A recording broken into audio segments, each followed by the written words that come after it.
Então vamos lá. Vamos fazer um de flambagem.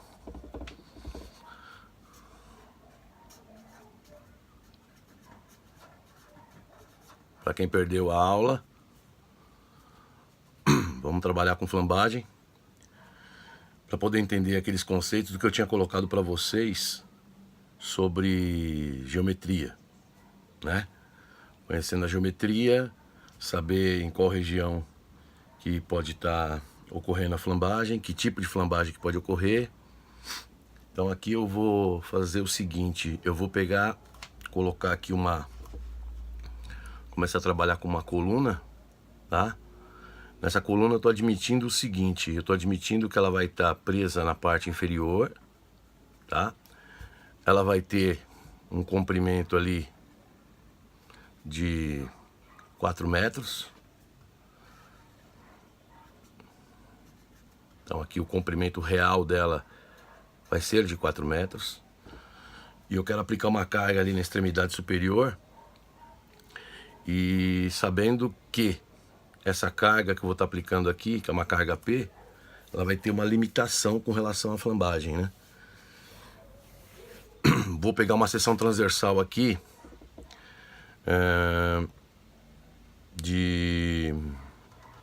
Primeiro eu vou fazer com uma seção maciça, circular,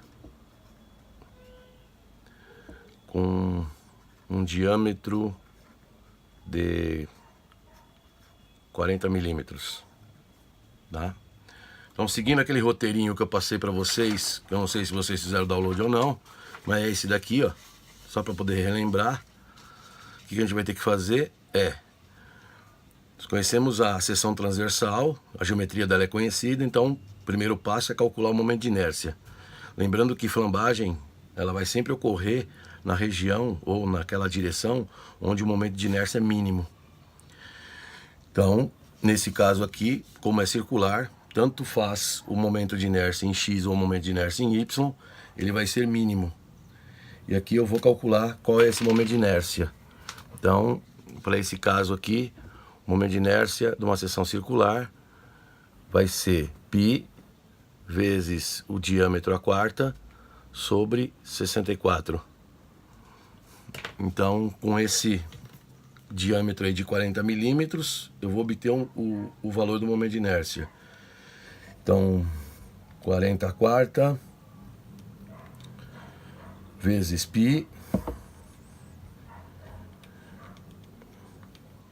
dividido por 64. Então ele vai dar um momento de inércia aí de 125,664 milímetros à quarta.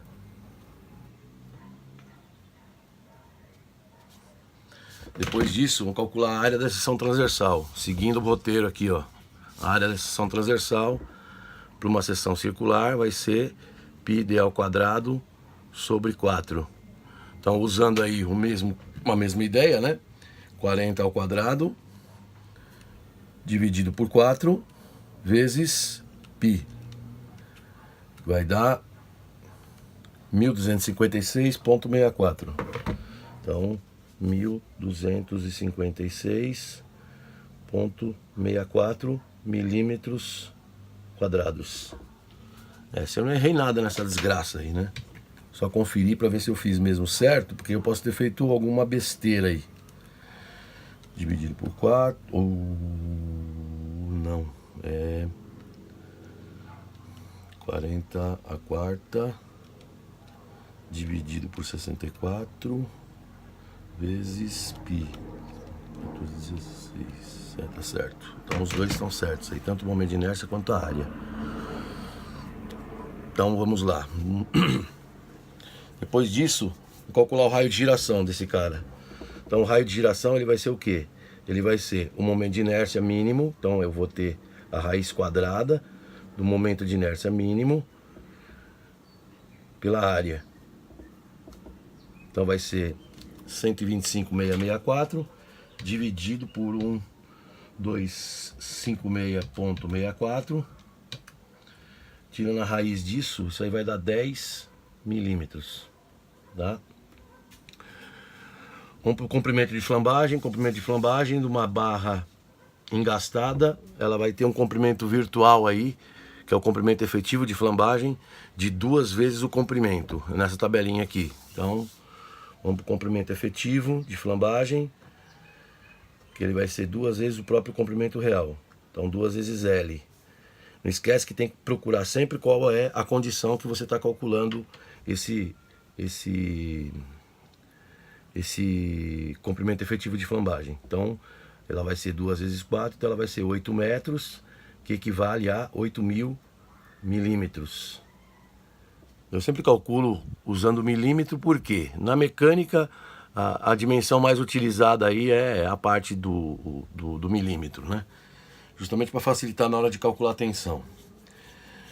Quinto passo é o cálculo da esbeltez, né? Então, pego o comprimento de flambagem e vou calcular a esbeltez como comprimento efetivo de flambagem dividido pelo raio mínimo de giração, que é o próprio raio mínimo que eu calculei ali em cima. Então, ele vai ser 8.000 milímetros dividido pelo raio mínimo, que é 10. Então, eu vou cortar esse cara aqui com esse cara aqui, ele vai me dar 800. Se eu for olhar aqui, eu teria que saber quem é o lambda limite, né? Então, supondo que eu tenho um aço como sendo o material a ser utilizado aí, eu vou pegar aqui o aço 1020. O lambda limite é o que divide as duas regiões na flambagem, né? Então aqui, para esse aço 1020, um valor típico dele é de 105 para lambda limite. Como eu calculei, deu 800, então ele está acima do lambda limite. Se ele está acima do lambda limite, a tendência é o quê? É trabalhar com uma flambagem elástica, tá? Então, a ideia básica é fazer uma primeira comparação para saber qual região que ele vai se situar. Então, se é uma flambagem elástica, eu vou calcular a carga crítica para essa condição, utilizando aquela equação que está aqui embaixo, ó. Tá? Essa equação aqui, ó. P crítico é igual a π quadrado, né? Π quadrado vezes o modo de elasticidade, vezes o momento de inércia, dividido pelo comprimento efetivo de flambagem ao quadrado. Então, nessa carga crítica aqui, nós vamos ter π quadrado, modo de elasticidade do aço, ele é 210 GB, vamos fazer 210 mil mega. O momento de inércia que nós calculamos está lá em cima, que é 125,664 milímetros a quarta, dividido pelo comprimento efetivo de flambagem, que é 8.000 milímetros ao quadrado. Então, a título de cálculo, a nossa carga crítica aqui, por se encontrar na região acima do lambda limite, essa viga aí, essa coluna é tida como uma coluna longa, né? Uma barra longa. Então ali vai ficar π quadrado, então 3,1416 ao quadrado, vezes o modo de elasticidade, que é 210 mil, vezes o momento de inércia mínimo que nós calculamos ali, que é 125,664. Vou dividir isso daí por 8.000 ao quadrado. Então isso aí vai dar uma carga crítica de 4.069,6 newtons, né? Nós estamos calculando tudo em newton. E se nós quisermos saber ali qual que vai ser a tensão crítica, basta que nós façamos o seguinte: tensão crítica, ela vai ser π quadrado E sobre o índice de esbeltez ao quadrado. Então, para esse caso aqui, vai ser π quadrado vezes 210 mil sobre o lambda quadrado que nós acabamos de calcular, que é 800 ao quadrado.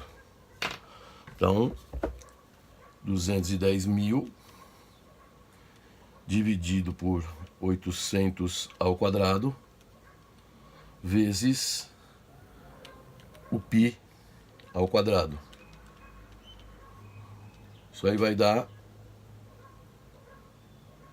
uma tensão crítica baixinha. Será que é isso? 210 mil vezes 3,1416 ao quadrado dividido por 800 ao quadrado. Então ele está dando uma tensão crítica ali de 3.2385 megapascal. A tendência é o quê?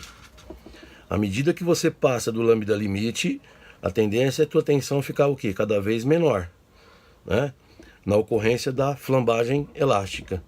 Então você não pode aplicar uma carga muito grande, por exemplo, porque você sabe que essa viga ou essa coluna que você está colocando essa carga, ela vai romper, né? Por se encontrar numa região o quê? Numa região que está acima da região do lambda limite.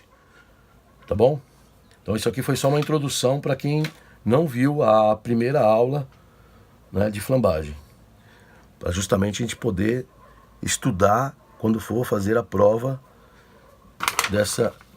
desse conteúdo.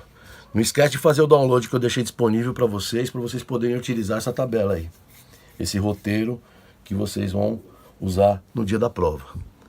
Tá legal? Então mais tarde eu volto aí.